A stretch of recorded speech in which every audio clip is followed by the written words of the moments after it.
Olá, querido povo de Deus, salve Maria Santíssima, que Deus abençoe cada um de nós, que o Espírito Santo nos conduza e a Virgem Maria passe à frente. Estou aqui gravando mais um vídeo de evangelização e dessa vez eu quero responder os ataques de um herege chamado Mário Persona. Ele que está fazendo vários vídeos aí no YouTube, né? Tem mais de 300 mil inscritos no canal dele. E ele está atacando a Igreja Católica com muitas argumentações chulas. E eu quero aqui dar resposta. Teve um vídeo que ele gravou de número 1167 que fala sobre o seguinte tema: devemos rezar a Ave Maria. E ele fez uma série de ataques à oração da Ave Maria. E aqui, eu como ex-protestante, para quem não me conhece, eu sou o missionário Daniel Silveira, fui um diácono no protestantismo e hoje eu sou missionário católico. Eu estarei aqui dando a resposta aos ataques do Mário Persona. Vocês sabem muito bem que os meus vídeos são bem caseiros, eu não sou muito dessa de ficar fazendo edições nos vídeos, certo? Mas o que importa é o conteúdo. Eu quero aqui escutar com vocês, certo? As argumentações de Mário Persona. Essas são as respostas Olha aqui. que eu dei aos que me perguntaram sobre a Bíblia. Você Vamos escreveu escutar. perguntando se estaria correto rezar ou fazer a oração da Ave Maria. Muito bem, vamos analisar essa oração que você mencionou, a Ave Maria, conhecida como Ave Maria. Ela começa assim: Ave Maria, cheia de graça. Bom, eu creio que é importante você conhecer a definição da palavra graça.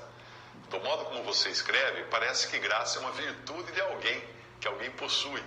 Mas não é assim que a Bíblia ensina. Qualquer dicionário que você pegar vai mostrar que graça é um favor recebido, um favor imerecido, e não algo que a pessoa possua em si mesma. Então, graça, ela é cheia de graça porque ela foi agraciada, recebeu graça. Na Bíblia, nós sempre encontramos graça no sentido de favor imerecido, ou seja, algo que alguém recebe sem merecer. E Deus concedeu a Maria a imensa graça de ter o Salvador gerado no seu ventre. E a quem nós devemos louvar por isso? A Maria? Não. Muito embora ela contasse com muitas virtudes, não é? Deus foi quem a escolheu. Deus foi quem fez dela um vaso propício aos seus desígnios eternos a receber no seu ventre o Filho de Deus, Jesus. Deus fez. Então é Ele que deve ser louvado, é Ele que deve, não Maria. E a graça que ela tinha é a graça que ela recebeu, não por merecer. Eu não posso concordar com você quando você diz que a maior evangelizadora é Maria. E que Só um instantinho para eu fazer algumas considerações até essa parte. É que os protestantes, eles não aceitam que de fato a igreja é coluna e sustentáculo da verdade e que a igreja verdadeira, ela tem os seus três pilares: a tradição, o sagrado magistério e a sagrada escritura. Nossa Senhora, ela é cheia da graça porque ela é predestinada por Deus para isto. Só que os protestantes não aceitam isso. Por quê? Porque eles querem igualar Nossa Senhora ao ponto de dizerem que ela é uma mulher qualquer.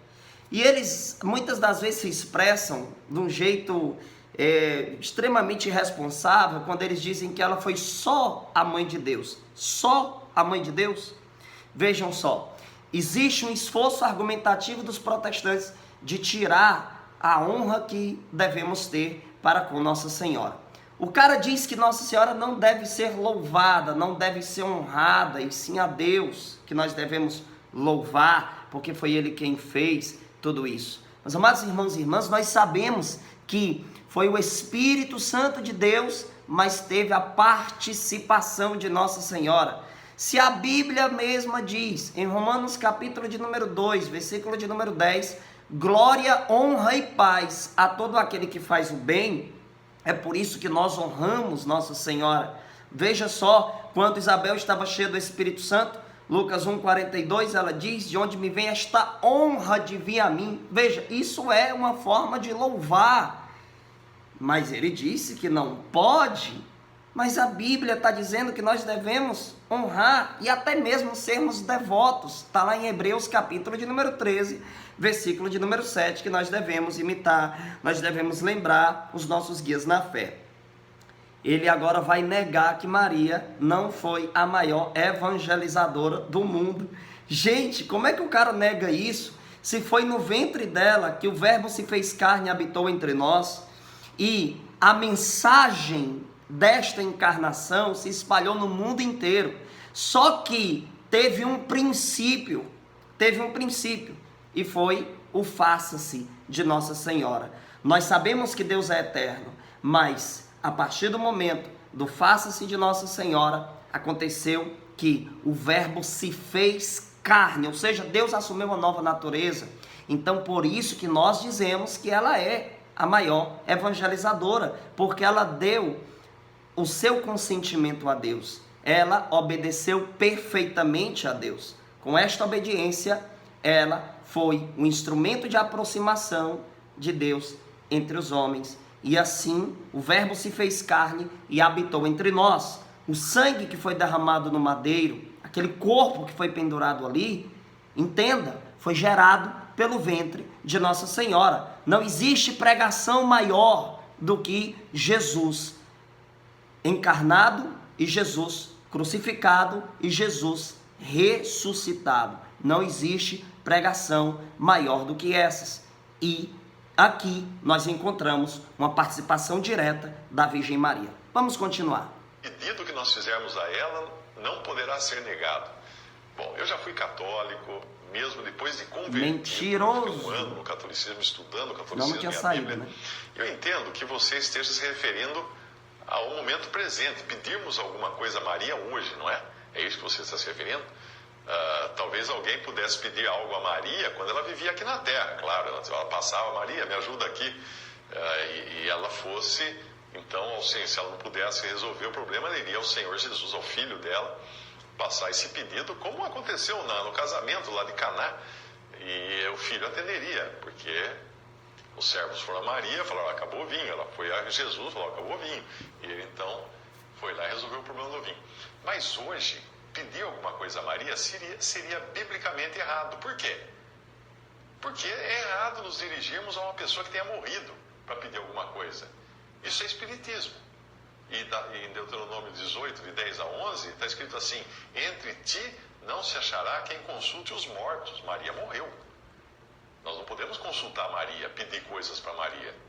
Eu sei do apreço que você tem para com Maria, mas você não pode dirigir a ela orações sem transgredir a palavra de Deus, porque você estaria se dirigindo a ela como um médium se dirige ao suposto espírito de um morto. Maria morreu, aguarda a ressurreição, porque Cristo é as primícias dos que dormem, ou seja, ninguém... Para vocês verem como os protestantes são ignorantes, eles não sabem a diferença da palavra invocação para a palavra evocação. Eles não sabem disso. E o cara diz que Maria morreu, mas ele não tem nenhuma argumentação apresentada aqui para provar o que ele disse, não é? Ele não mostra aqui, em nenhum momento, um texto onde relata a morte de Nossa Senhora, não fala aqui que foi encontrado em algum lugar os restos mortais de Nossa Senhora. Por que ele não fala? Porque não tem. Nossa Senhora foi assunta aos céus, nós temos a assunção de Nossa Senhora, e a igreja é quem é responsável para nos ensinar tudo isso, porque cabe à igreja a interpretação da Sagrada Escritura, conforme nos ensina o Catecismo da Igreja, lá no número 85. Então ele diz que Nossa Senhora morreu e ele não prova que Nossa Senhora morreu. Ele não tem uma argumentação estruturada aqui. E ele ainda faz a porcaria de argumentação de comparar a nossa fé com o Espiritismo. Meus amados irmãos, nós sabemos que aquele que vive e crê em Cristo jamais morrerá. O que se condena no Antigo Testamento era o que se faziam com os mortos, cultuando os mortos. Em que sentido? De pedir coisas a eles como se eles tivessem o poder, por eles mesmos, de fazer alguma coisa por nós. De conversar, de interrogar. Ou seja, a evocação consiste nisso. A nossa fé católica não tem de forma alguma o pensamento que o Espiritismo tem, referente, meus amados irmãos, a esta situação que nós estamos tratando. A intercessão dos santos, ela é possível sim, sabe por quê? Porque foi possível em Apocalipse 8, capítulo de número 5, versículo 8, os anciãos levar as orações de todos os santos ao Cordeiro, que é Jesus. Nós temos também um exemplo de Apocalipse 8:3, que um único anjo tinha acesso à oração de todos os santos, e ele nem era onipresente. Mas por que isso é possível? Porque lá em Efésios capítulo de número 1, do versículo 9 ao 10, diz que em Cristo está unido tudo que está no céu e na terra. Existe uma união. Vê lá em Lucas 16, quando fala do rico e do pobre Lázaro, quando morrem, veja, eles conseguem se comunicar mesmo tendo um abismo de separação. Então a igreja, ela por ser o corpo místico de Cristo, como diz em 1 Coríntios 12, a partir do verso 12, Romanos 12, 5, Colossenses 1, 18, é possível esta comunicação com os santos, porque a igreja vive em uma única comunicação por meio de Cristo, que é o cabeça. Ou seja, nós podemos sim interceder uns pelos outros, e os santos também podem interceder por nós, como os anciãos intercederam lá em Apocalipse, capítulo de número 5, versículo de número 8. Vamos lá.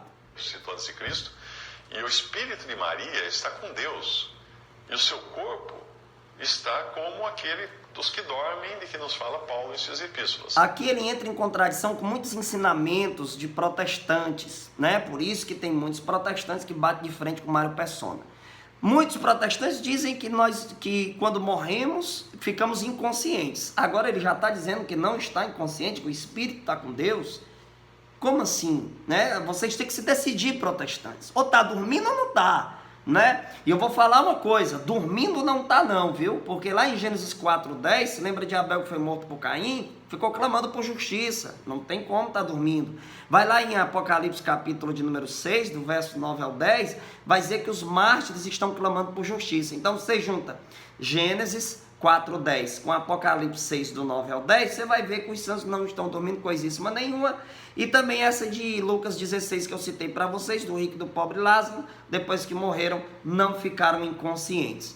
E essa história de dizer que Nossa Senhora morreu, isso daí é mentira dos protestantes, não é do jeito que eles pensam, até porque, se você for ver lá quando Jesus fala da Eucaristia, certo? Está aqui na palavra de Deus, veja só, eu vou abrir aqui para vocês, faço questão de abrir a palavra para vocês aqui, quando a gente vai ver aqui em João, ó, vamos ver aqui em João capítulo de número 6, este é o pão que desceu do céu, para que não morra todo aquele que dele comer, né? Então quem comunga não morre, irmão. O que morre é o físico, mas a alma fica firme com Deus e consciente.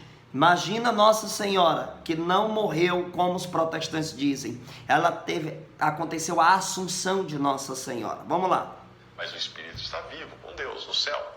Portanto, qualquer invocação de Maria ou Nossa Senhora, como costumo chamar, ou de quem quer que seja, que já tenha partido dessa vida, no sentido de fazer uma oração, um pedido, isso é contrário à palavra de Deus. Nós não podemos pedir nada a pessoas mortas. Muito claro na Bíblia isso. Isso é espiritismo. Você não encontra em nenhum lugar do Novo Testamento uma oração endereçada a Maria. Nenhuma. Lógico que ela estava viva, né? Maria, depois da partida de Maria. Nenhuma. Depois da partida de Maria, mas qual capítulo e versículo diz que ela partiu do jeito que ele entende? Aos apóstolos ou a anjos, e nem mesmo ao Espírito Santo, nenhuma. Somente a Deus Pai. Interessante é que São Miguel era visto como protetor do povo de Deus, está lá em Daniel capítulo de número 12, versículo de número 1. Você também pode ver em Daniel capítulo de número 10, do versículo 11 ao 12, até o versículo 13 ali. E no último versículo do capítulo 10 de Daniel vai dizer que São Miguel, ele vinha em auxílio sim, vinha socorrer sim. São Miguel é um anjo, né? E lá em Apocalipse capítulo de número 8, a partir do verso de número 1, vai dizer que um anjo tinha acesso à oração de todos os santos. Como é que os anjos não intercedem, né? Como é que pode eles argumentarem isso? Eu acho muito interessante que os protestantes vêm com essas argumentações, mas eles não têm base bíblica, mesmo eles dizendo que são tão sábios de Bíblia, eles não conhecem a Bíblia do jeito que é para conhecer, meus amados irmãos. Nós sabemos muito bem disso. Eu tenho muitos argumentos já falando sobre isso aí no meu canal, você pode pesquisar e você vai ver claramente que existem já muitas respostas a esse tipo de argumentação. Vamos continuar. E ao Senhor Jesus, que é o Filho de Deus, e que é ao mesmo tempo Deus homem ressuscitado. Pode conferir, procura na Bíblia, você não vai achar. O nosso único guia seguro é a Bíblia. Você também não vai encontrar nenhuma adoração dispensada a Maria, o culto dispensado a Maria, aos apóstolos, a anjos ou mesmo ao Espírito Santo, mesmo que esse Espírito Santo seja Deus, porém ele está aqui na terra como servo. Você não vai encontrar no Novo Testamento nada disso. Às vezes que aparecem que alguém tentando adorar algum homem, como Cornélio tentou adorar Pedro, em Atos, que era apóstolo Pedro. Cornélio se prostrou diante de Pedro.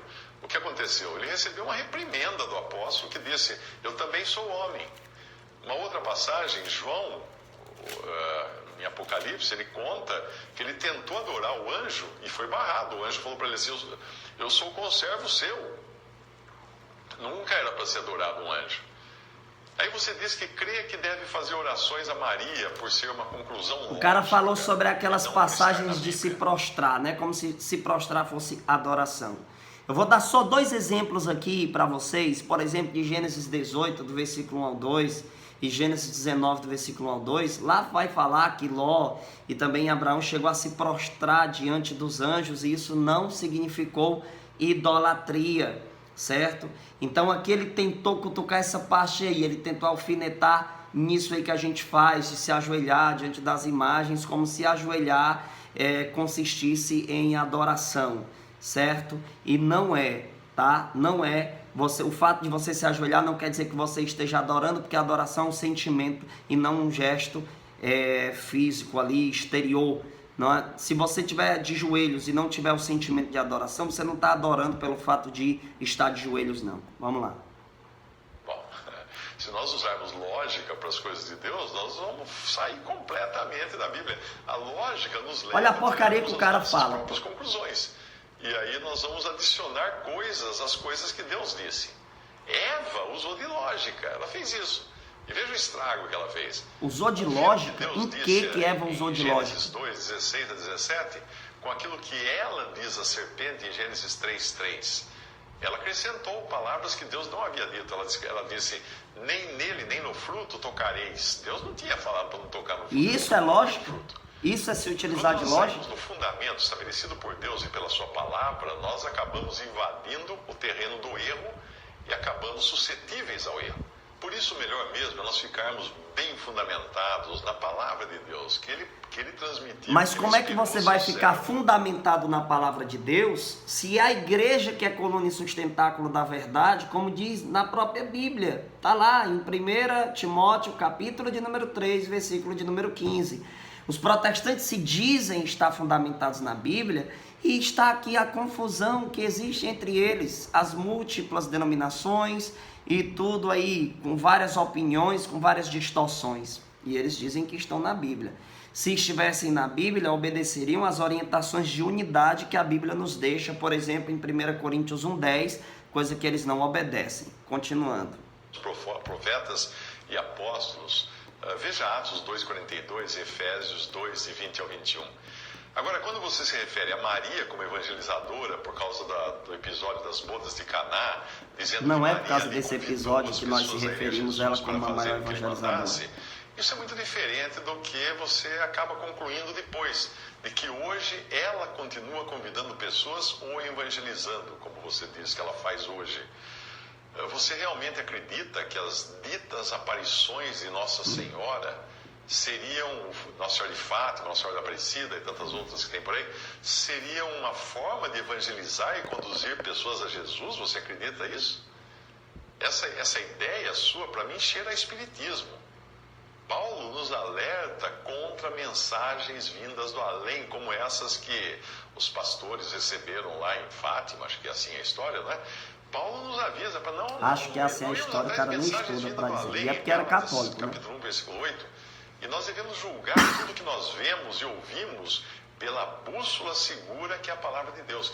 Mas como é que a Bíblia vai ser a bússola segura na mão de pessoas que não querem obedecer à igreja que tem a responsabilidade de nos falar a verdade? Meus amados irmãos, o cara vai dizer que as aparições de Nossa Senhora é coisa do espiritismo. Você sabe por que não é? É simples, por causa da finalidade. Todas as aparições de Nossa Senhora, todas as devoções que nós temos a Nossa Senhora, a finalidade é Jesus. O centro é Jesus. Nunca colocamos Maria como centro, nem nenhum santo. O centro é Jesus. A finalidade de toda devoção a Nossa Senhora é Cristo, certo? Vamos lá. O próprio Satanás se transfigura em anjo de luz. Se fosse o demônio, a finalidade não era Cristo. Para enganar. 1 Coríntios 11, 14 a 15. Você alega que as simples aparições já servem para evangelizar e cita São Francisco de Assis como se ele tivesse dito: é preciso evangelizar sempre. Se for preciso, use algumas palavras. Eu convido você a ponderar nesse versículo agora, em Romanos 10, 17. Leia o contexto todo. De sorte que a fé é pelo ouvir, e ouvir pela palavra de Deus. O cara é tão louco de um jeito que ele, falando sobre a oração da Ave Maria, que ele não ficou aqui pautando cada parte da oração, né? Ele ficou fazendo um rodeio. Ele vai criticar, certo?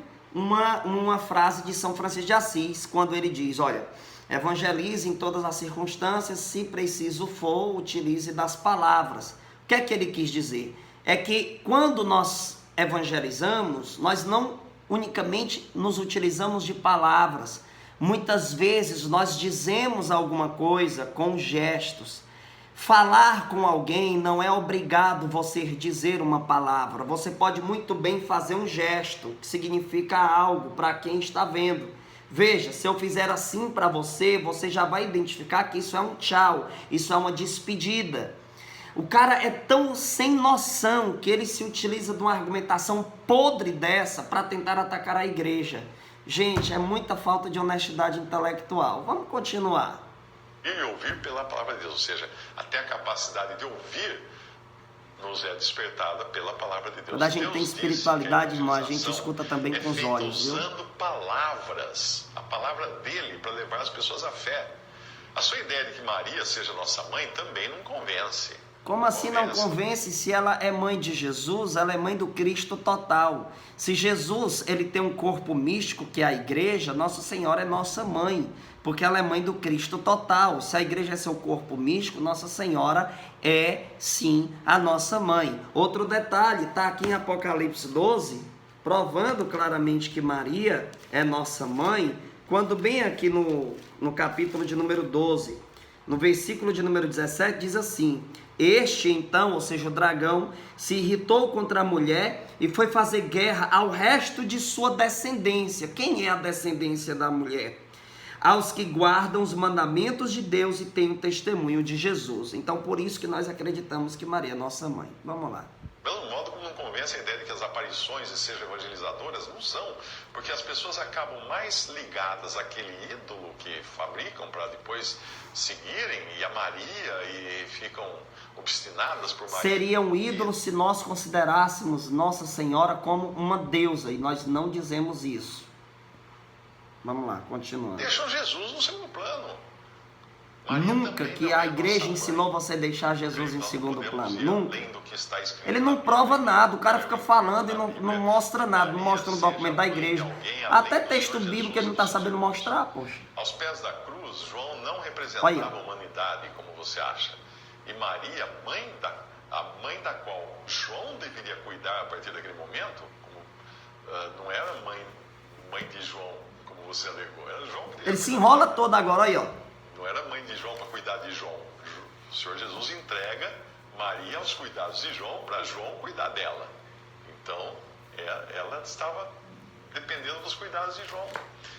A humanidade estava bem representada ali na cruz, e não era por João e nem Maria, estava representada por todos os segmentos. Ele disse que Maria não era mãe de João. Vamos voltar aqui e ver se aos cuidados de João para João cuidar dela.